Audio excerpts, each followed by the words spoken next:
Introduction: Wild Space awaits.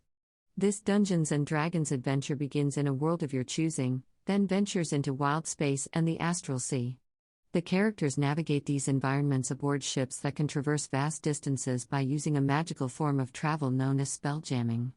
Before running this adventure, read the Astral Adventurer's Guide, which contains information about these settings and how spelljamming works.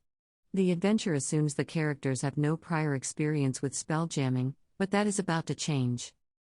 The information in this book is for the DM's eyes only. If you're planning to play the adventure with someone else as your DM, stop reading now. Prince Zelith astride a solar dragon. Adventure Summary. This story revolves around the characters' efforts to save their home world from an attack by an empire of astral elves. The attack is underway when the adventure begins. After taking refuge aboard a spelljamming vessel, the characters head for the stars to discover who is responsible for the attack and how they can save their world. During the adventure, the characters encounter many space-dwelling creatures, some of which become companions on the party's voyage. The characters also meet Princess Xaryxis, an astral elf who is embroiled in a power struggle with her twin brother, Prince Zelith, over who will rule the empire that currently threatens the characters' world. With or without Xaryxis' help, the characters must assemble an unlikely alliance to strike at the heart of the astral elf empire. The characters encounter many grandiose locations as the adventure unfolds, including an asteroid city known as the Rock of Brol and the imperial citadel of the astral elves, which orbits a star called Xaryxis. Xaryxis. The light of Xaryxis has nourished the Xaryxian Empire for millennia, serving as a wellspring for the magical power that the astral elves of Xaryxis base used to sustain their empire. 1,000 years ago, the star's light began to fade, threatening the elves' prosperity, so Emperor Zavin turned the dying star into a parasite that leeches the life from worlds using crystal seeds harvested from the star. After the elves select a suitable host world, ships known as star moths release hundreds of astral seeds into the planet's atmosphere. The seeds fall from the sky and bury themselves in the ground and the oceans of the world. After the astral seeds take root, they produce enormous crystalline vines. The tendrils of these vines extend deep into the world and draw life energy from it. Once the vines have sapped a world of its energy, a process that can take months, they send out a bright beam of light that travels back to Xaryxis, temporarily replenishing the star's radiance and leaving the host world a barren husk. Although Xaryxis shines brilliantly after each replenishment, it isn't long before the light of Xaryxis begins to wane once more, presaging the doom of another world. Once astral seeds have taken root on a host world, there is no easy way to stop the transformation. The vines are too thick and too numerous to be uprooted. Destroying the star Xaryxis, which acts as a lodestone for the astral seeds, is the only way to free a world from their grip. If the star goes dark, the crystal vines release their stored energy back into the host world, shrivel, and die. Adventure structure. This adventure has 4 parts, each divided into 3 chapters. Each chapter is designed to be run as a single-play experience lasting 2 to 3 hours, with the expectation that a group should be able to complete the adventure in 12 sessions of play. Each chapter begins with an overview that gives you a sense of what is ahead for the heroes and recaps what has happened so far. There's no telling how a session will unfold, since the players have some control over the plot, but the text tries to give you enough information to run the various creatures and encounters. If the characters do something unexpected, improvise as best you can while gently steering them toward their main goal. Each chapter ends with a cliffhanger to set the stage for the next session, assuming things go as planned. The 4 parts of the adventure are as follows. Part 1, Seeds of Destruction chronicles the devastation wrought by the astral seeds on the character's home world and the party's escape into wild space. After fleeing to the Rock of Brol, the characters seek out Commodore Crux, a Gith, hoping he can help them thwart the Xaryxian Empire's machinations and save the character's world in the process. Part 2, Terrors of the Void deals with the characters' journey to the edge of their wild space system, where they encounter Princess Xaryxis and learn the enormity of the task that lies before them. The characters head for Doomspace, where Crux plans to join a coalition of those that oppose the Xaryxian Empire. Part 3, Chaos in Doomspace begins with the party's arrival in Doomspace, where the coalition they had intended to join turns out to be a bunch of quarreling factions. They must find a way to unite the factions before attacking the Xaryxian Empire. Part 4, Saviors of the Multiverse describes Xaryxis base and the character's climactic encounter with Prince Zelith and the armada under his command. Finally, the characters arrive at the Imperial Citadel, where they discover the true cost of saving their world and must decide the fate of Xaryxis and the Xaryxian Empire before making the long voyage home. Running the adventure. A Xaryxian star moth jettisons one of many astral seeds while orbiting an unsuspecting world. To run the adventure, you need the 5th edition core rulebooks, Player's Handbook, Dungeon Master's Guide, and Monster Manual.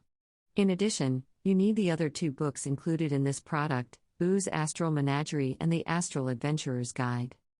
Text that appears in a box like this is meant to be read aloud or paraphrased for the players when their characters first arrive at a location or under a specific circumstance, as described in the text. When a creature's name appears in bold type, that's a visual cue pointing you to its stat block as a way of saying, "Hey, DM, you better get this creature's stat block ready. You're going to need it." Usually, you can find the stat block in the Monster Manual. If the stat block is in Boo's Astral Menagerie, the adventure's text tells you so. Spells and equipment mentioned in the adventure are described in the Player's Handbook, while magic items are described in the Dungeon Master's Guide, unless the adventure's text directs you to the Astral Adventurer's Guide. The Astral Adventurer's Guide describes the many types of spell-jamming vessels mentioned in the adventure and includes deck plans for each one. At your discretion, you can provide the players with a copy of the deck plans for whatever ship they're sailing aboard and allow them to manage the ship's activity during encounters, freeing you to concentrate on running the non-player characters and their ships. Adventure Inspiration. Light of Xaryxis is inspired by the 1980 film Flash Gordon and serialized Flash Gordon comic strips from the 1930s. The adventure's heroes, like Flash Gordon himself, must defeat otherworldly foes to save their home planet. Campy supporting characters, implausible situations, and over-the-top dialogue help push the story toward its inevitable conclusion. Absurd plot twists undercut the sense of urgency, keeping the heroes on their toes as they stumble from one cliffhanger to the next. A space galleon flees a world in peril. Here are some things you can do to make Light of Xaryxis feel like the pulpy sci-fi tales that inspired it. Watch the 1980 Flash Gordon film. It's not Shakespeare or Scorsese, but the dialogue is quotable, and the costumes and sets are fantastic. Any non-player character who isn't fighting the heroes should naturally defer to the heroes, giving players the sense that their characters matter, no matter how puny and insignificant they might seem to their enemies. End each session with a cliffhanger. The adventure already has one at the end of each chapter, but you can create your own cliffhanger by ending a session with an unexpected threat, twist, or revelation. When you're ready to begin a new chapter, read or paraphrase the recap that appears at the start of the chapter, embellishing it with pertinent events or memorable quotes from earlier game sessions. Starting characters. Princess Sidali. The adventure assumes that the characters start at 5th level. If your players have characters of lower level, they will need to go on some other adventures first to gain enough experience to advance to 5th level. Both the Dungeons & Dragons starter set and the Dungeons & Dragons Essentials kit contain adventures that will take characters from 1st level to 5th level. Alternatively, you can simply ask your players to create new 5th level characters, as described in the next section. Character creation. If spacefaring races are common on your world, you can add backgrounds and races from the Astral Adventurer's Guide to the list of character options that players can choose from when creating their characters. As the DM, you decide what is available to your players and what isn't. If, during the adventure, a player wants to create a new character, perhaps because their previous one died or left the party, that player can roll up a new character of the same level as the rest of the adventuring party, choosing from the options available. If the party is in Wild Space or the Astral Sea, you can assume that all the character options from the Astral Adventurer's Guide are available. To create 5th level characters for this adventure, players can use the character creation steps outlined in the Player's Handbook. In addition to more hit points, class features, and spells, each character has normal starting equipment plus 625 GP to spend on additional non-magical gear. If you're running a high magic campaign, each character also gains one uncommon magic item of the player's choice, subject to your approval. Character advancement. At the end of each of the adventure's parts, everyone in the party receives enough experience points to advance one level so that they are at the level they should be for the next chapter, as shown in the character levels table. Characters who finish the adventure advance to 9th level. Character levels. Part Character Level 1. Seeds of Destruction 5th. 2. Terrors of the Void 6th. 3. Chaos and Doom Space 7th.